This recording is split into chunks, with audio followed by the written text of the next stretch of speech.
Gold, trusted gold buyers. మీరు తాకట్టు పెట్టిన బంగారాన్ని విడిపించి ఈ రోజు ఉన్న మార్కెట్ ధరకు కొనబడను.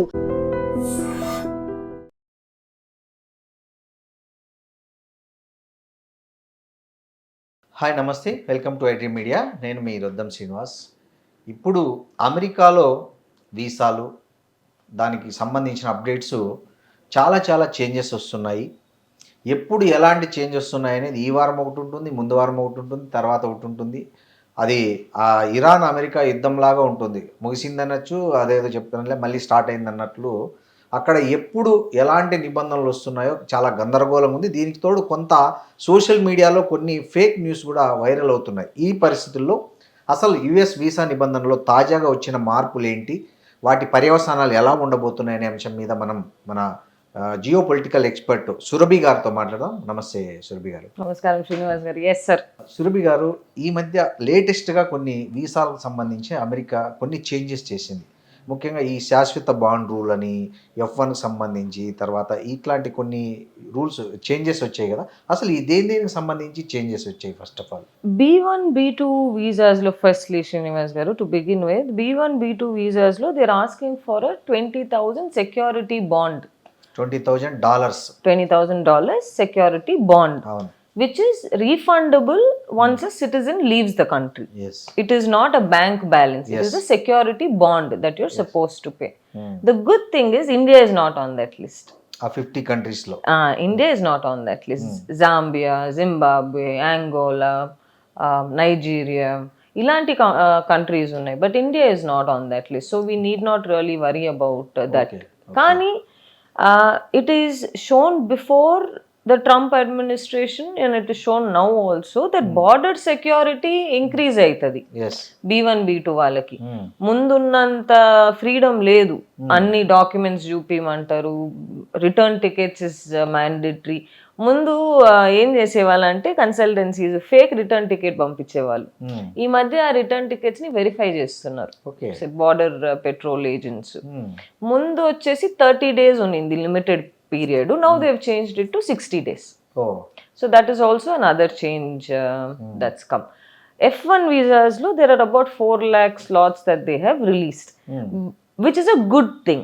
కానీ అంతే స్ట్రిక్ట్ గాను ఇవాల్యుయేషన్ ఉంటది అందరికి. అండ్ ఈ 4 lakhs is not just limited to India, it's across the globe.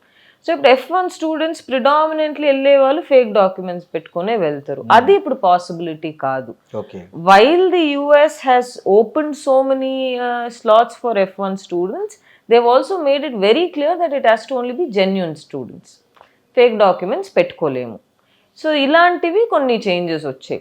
EB1లో అయితే I think we don't have quota this year. EB1 quota, EB2 quota has been completely gone. EB1 ఉంది, కానీ EB1 also by next month it will be exhausted అంటున్నారు government. So we have to see. EB1 EB2 is usually easier process. మీరు EB2 అంటే if you're a good manager అలాంటి దాంట్లో EB2 వస్తుంది. EB1 దాంట్లో కొన్ని కేటగిరీస్ ఉంటుంది, EBC EBB అని చెప్పి. So researchers, athletes, Nobel prize winners వీళ్ళందరూ EB1 కింద వస్తారు. కానీ that is completely exhausted. EB2 is exhausted, EB1 is still existing. So these are a few changes that's come up. అసలు ఏంటి ఈ శాశ్వత బాండ్ రూల్ అని, అసలు దీని ఉద్దేశం ఎందుకు వచ్చి పెట్టారంటారు అమెరికా? యూజువల్గా అక్కడ ఇలాంటి కంట్రీస్ నుంచి ట్రావెల్ చేసే వాళ్ళు ఇల్లీగల్ ఇమిగ్రెంట్సే అయి ఉంటారు శ్రీనివాస్ గారు. వాళ్ళని అవాయిడ్ చేయడానికి $20,000 కట్టి నువ్వు refundable deposit, it's up to $20,000, not $20,000. The security officer at border petrol will decide ఎంత అనేది వాళ్ళు చెప్తారు. కానీ అప్ టు $20,000 ఉంది. ప్రిడామినెంట్లీ ఇప్పుడు దాన్ని వాళ్ళు అనుకుంటున్నారు కానీ it might safeguard illegal immigrants అని చెప్పేసి అట్లేం కాదు. $20,000 నువ్వు పెట్టుకోవయ్యా, మేము అమెరికాలోనే ఉంటామంటారు చాలా మంది. ఇప్పుడు గతంలో ఉన్న ఏదైతే పైలట్ ప్రాజెక్టుతో పోలిస్తే ఇప్పుడు అమల్లో ఉన్న ఈ శాశ్వత బాండ్ రూల్ ఏంటి తేడా రెండిటికి? అంటే predominantly here it is only refundable bond. ముందు ఈ రీఫండబుల్ బాండ్స్ ఉన్నింది లేదు. You could go stay and come back. But now they are saying you have to give the $20,000 up to $20,000 bond along with your return tickets. Where are you staying? నీ invitation letter ఏంటి, ఎక్కడి నుంచి వస్తుందని చెప్పేసి stricter గా verify చేస్తున్నారు. అంటే ఇప్పుడు 50 దేశాలకు ఈ రూల్ పెట్టారు. లక్కీగా మన ఇండియా దాంట్లో లేదు ఇప్పుడు ప్రస్తుతానికైతే హ్యాపీ. అంటే మన నైబర్ కంట్రీస్కి ఏమేమి ఉన్నాయి, అసలు ఇండియా కూడా ఏమన్నా ఫ్యూచర్లో ఈ రూల్ పెట్టే అవకాశం ఉందంటారా? Trump's term is only another 2 years, Srinivas garu. November lo unnama. 1.5 year is what is left in his term. So I think the next government in the US will be a democratic government, not a republican government. Okay. Democratic government వచ్చిన తర్వాత ఇలాంటి rules అన్ని కొంచెం is చేస్తారు. So that is there. Okay. What Trump administration now is also promising that backlogs ఏవైతే ఉన్నాయో post Covid pre Covid తర్వాత backlogs ఎక్కువ అయిపోయినాయి పోస్ట్ కోవిడ్ తర్వాత. ఆ బ్యాక్లాగ్స్ అని they are trying to clear it off faster. So ముందు మనకు B1 వీసాకి అపాయింట్మెంట్ దొరకాలంటే 1 year టైం పట్టేది, 6 months టైం పట్టేది. But now they are trying to reduce that timeline also. Okay. ఇప్పుడు ప్రస్తుతం ఈ బాండ్ రూల్ B1 B2కే ఉందా, లేకపోతే F1 H1B? Only for B1 B2, only for tourism business ఈ రెండిటికే ఉంటాయి. ఓకే. ఇప్పుడు మనం ఒకవేళ అంటే మనం ఇండియన్స్కి అవసరం లేదనుకోండి, ఇప్పుడు వేరే కంట్రీ వాళ్ళు ఒక $20,000 పే చేశారు అనుకుందాం, వాళ్ళు ఎవరికి పే చేయాలి, వాళ్ళు ఒకవేళ రిటర్న్ వస్తే దాన్ని ఎట్లా క్లెయిమ్ చేసుకోవాలనే దానికి ఏమైనా? Usually you pay to the government of the United States, Srinivas గారు. Once you are return out of the country you place a request, they will refund it back to you. Usual గా US refunds are on timely manner and they give it to you in a stipulated period of time. Delays ఉండవు. అవునులే. Okay. ఇప్పుడు ఒకవేళ visa interview reject అయింది, ఒక $20,000 pay చేసేసి ఉంటారు, అప్పుడు దీన్ని ఇమ్మీడియట్ గా రిటర్న్ చేసుకోవచ్చా? వీసా వచ్చిన తర్వాత మనం బార్డర్ కి వెళ్తాం చూసారా, you land in New York, you land in Texas, wear ever you land in California. అక్కడ వెళ్ళాక the security officer will analyse your profile and he will tell you how much you have to pay. At that point in time you have to pay to the గవర్నమెంటే గానీ ముందు pay చేయాల్సిన ఇది లేదు. ఈ మధ్య ఒకటి సోషల్ మీడియాలో బాగా వైరల్ అయింది, అక్కడ అమెరికాలో కంటిన్యూగా 7 years ఉంటే 8th year ఆటోమేటిక్ గా గ్రీన్ కార్డ్ వస్తుంది. That is fake news. Fake news కదా, కంప్లీట్ గా fake. 100% fake news. Green cards wait line today is 14 years. అవును. 8 years ఎట్లా ఇస్తారు? అదే కదా, ఇంపాసిబుల్. అవును, ఇంపాసిబుల్. అవును. తర్వాత ఒక్క చేంజ్ ఏమొచ్చిందంటే ట్రంప్ పుట్టిన bill that said, request rather that said that parents H1 H4 లో ఉన్నారు అనుకోండి, పిల్లలు పుడితే యుఎస్ సిటిజన్స్ అవ్వకూడదని చెప్పి ఒక బిల్ పాస్ చేయడానికి ట్రై చేశారు. But that didn't go through. US birth right citizenship still exist because it's constitutionally protected.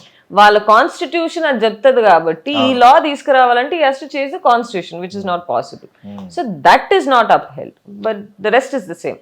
చాలా మంది వీసా కోల్పోవడానికి కారణము మేము తిరిగి మళ్ళీ మా దేశానికి వచ్చేస్తాము, అమెరికాలో ఓవర్ స్టే చేయమనే నమ్మకాన్ని అక్కడ ఆఫీసర్కు కలిగించలేకపో చాలా మంది వీసా ఇంటర్వ్యూలో రిజెక్ట్ చేస్తుంటారు.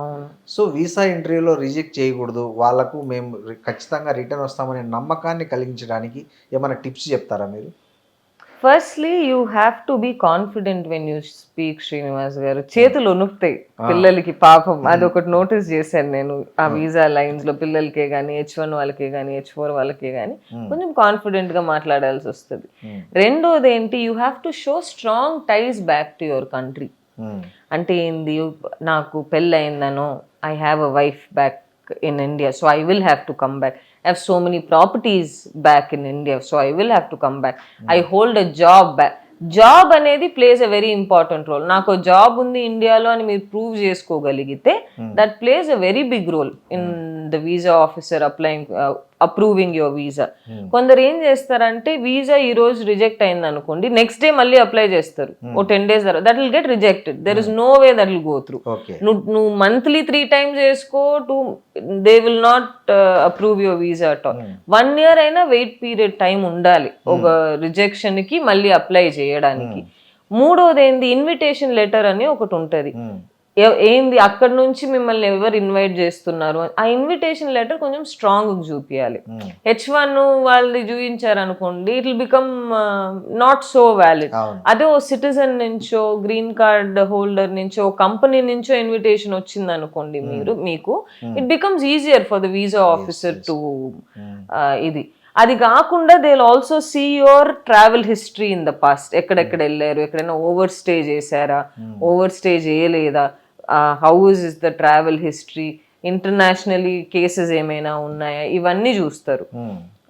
Locally do you have any cases అని కూడా అక్కడ అడుగుతారు. Are you criminally convicted of anything అని చెప్పేసి. Convictions don't go long way, ఎవరు తీసుకోరు. అలాంటి అప్లికేషన్స్ కూడా చాలా రిజెక్ట్ అవుతాయి. సో ఇంకోటి కూడా చూస్తారంటే కదా, అభ్యర్థి సోషల్ మీడియా అకౌంట్స్ చూసి ఏమన్నా హేట్ స్పీచెస్ ఉన్నాయా, యాంటీ అమెరికా ఏదన్నా ఉందా అని కూడా చూసారంట. దాని వల్ల కూడా కొన్ని రిజెక్ట్ అవుతున్నాయని. F1 వీసాస్లో ఎక్కువ అవుతాయి అట్ట.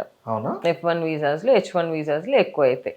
సోషల్ మీడియా స్క్రీనింగ్ అనేది ముందుండే కొంచెం చేసేవాళ్ళు, కానీ ఇప్పుడు they made it a mandatory process. Although it is not officially declared, but they are doing that.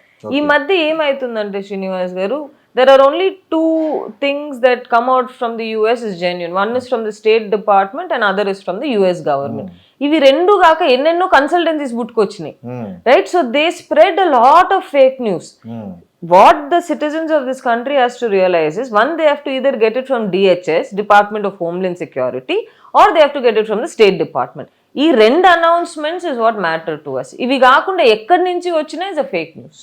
ఇంకోటి చాలామంది, అంటే నాకు ఒక కన్సల్టెన్సీ వాళ్ళు చెప్పింది ఏంటంటే, చాలామంది అక్కడ అతను అడిగే ఇంగ్లీష్ యాక్సెంట్ అర్థం కాక వీళ్ళు కరెక్ట్గా ఆన్సర్ చేయలేక కూడా, వీళ్ళ దగ్గర మీరు అనుకున్న కాన్ఫిడెన్స్ ఉన్నా, స్ట్రాంగ్ ఎవిడెన్సెస్ ఉన్నా, ఇండియాలో తనకి అన్నీ ఉన్నా, సో వాళ్ళు అడిగే యాక్సెంట్ని వీళ్ళు చేయలేక, ఆన్సర్ చేయలేక చాలా వీసాలు రిజెక్ట్ అవుతున్నాయి. బెటర్ టు అంటే ట్రాన్స్లేటర్ని పెట్టుకుంటే సగం వీసాలు రిజెక్ట్ కాకుండా ఆగిపోతాయి అనేది కూడా కొంతమంది చెప్తున్నారు.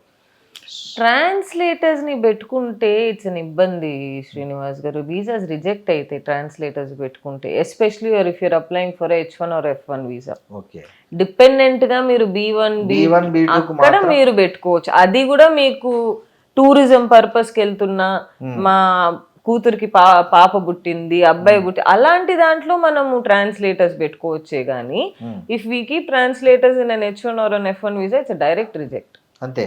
అంటే వీనికి లాంగ్వేజ్ రాదు, అక్కడ ఇంకేం చేస్తారు అనుకుంటారు కదా. ఓన్లీ బిజినెస్ టూరిస్ట్ వీసాలకి ఇది వర్క్. బిజినెస్ కూడా కాదు, బిజినెస్ టూరిస్ట్ వీసాస్ కి, అది కూడా పెద్ద వాళ్ళకి. ఓకే, పెద్ద వాళ్ళకి బిజినెస్ చేయడానికి వెళ్తున్నాం అనుకోండి ఇప్పుడు. ఓకే, సో దేర్ ఇస్ ఇది where Chinese can speak lot of English. So business men అంటే పెద్ద పెద్ద టైకూన్స్ ఉన్నారు, వాళ్ళు మాట్లాడలేకపోతున్నారు ఇంగ్లీష్ అంటే, అప్పుడు ట్రాన్స్లేటర్ పెట్టుకోవచ్చు. ఊరికే మనం ఏదో అక్కడ కంపెనీ పిలిచింది మేము పోతున్నాం అంటే, అలాంటి దాంట్లో యూ కెనాట్ కీప్. అనేది యుఎస్ ఎంబసీలో ఉండే ట్రాన్స్లేటర్ సర్వీసెస్ వాడుకుంటే, అదే అంటున్నా, ట్రాన్స్లేటర్ సర్వీసెస్ వచ్చేసి H1 F1 వీళ్ళని వాడుకోలేరు, వేస్ట్, రిజెక్ట్ అయిపోయింది వీసా. B1 B2 లో కూడా బిజినెస్ అనే దాంట్లో వస్తే ఏదో కొంచెం ఇంగ్లీష్ రావాలి కదా నీకు, లేకపోతే ఏం బిజినెస్ చేస్తావు అని అడగరా. పెద్దవాళ్ళు వెళ్ళినప్పుడు వాళ్ళకి ఇంగ్లీష్ రాదు కదా, అలాంటి వాళ్ళు ట్రాన్స్లేటర్, చదువు రాని వాళ్ళు ట్రాన్స్లేటర్, ఓల్డ్ ఏజ్ వాళ్ళ విషయంలో కన్సిడర్ చేస్తారు.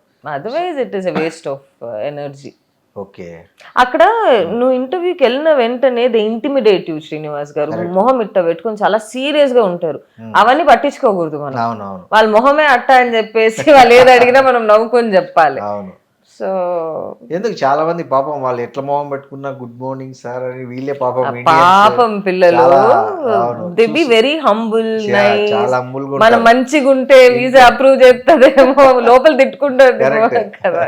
అట్టే పేరెంట్స్ కంటే ఎక్కువ రెస్పెక్ట్ ఇస్తారు. Yes ma'am, good morning ma'am, వాళ్ళు చెప్పకపోయినా అదే కదా.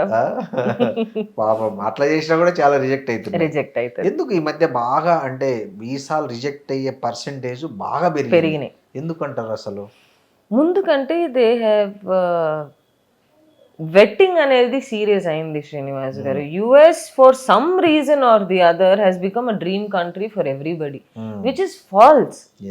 ఆ అమెరికన్ డ్రీమ్ అనేది ఉండింది ఒక ఒకప్పుడు, టైం, once ఒకప్పుడు upon a time. Once upon a time. It is just like any other country now. Hmm. Why is US sustaining as US today? Simply because their dollars are traded. Hmm. Otherwise, where will US be? Nothing. Nothing. Without dollar, without no America. There is no US at all. And America is built on immigrants. Yes. They're failing to see this one thing. Why is America a great country, a dream country? Because it is built on immigrants. Yes. అందరూ పోయి కలిసి కట్టుగా చేసిన country కదా America. Khichdi. కిచిడీనే కదా. So ఇప్పుడు వాళ్ళేమంటారు, అట్ట మాకొద్దు, ఇప్పుడు we come to a good situation, we don't need anything అనే స్టేజ్ లో ఉన్నారు. కానీ మీరు నోటీస్ చేయండి, US has a huge land bank. Yes. People are very less, Less. Right? So వాళ్ళు పెంచొచ్చు. It's just the way they want to do it. అంటే ఒకటి లేదు, ఇవ్వం అంటే దాని మీద ఆశ ఎక్కువ పెరిగిద్ది కదా. అదొక స్ట్రాటజీ. యుఎస్ వాళ్ళకి మార్కెటింగ్ స్ట్రాటజీ. మేము గొప్పోలం, మేము చెప్పు. It's like that. Thank you thank you Srinivas గారు. Thank you so much.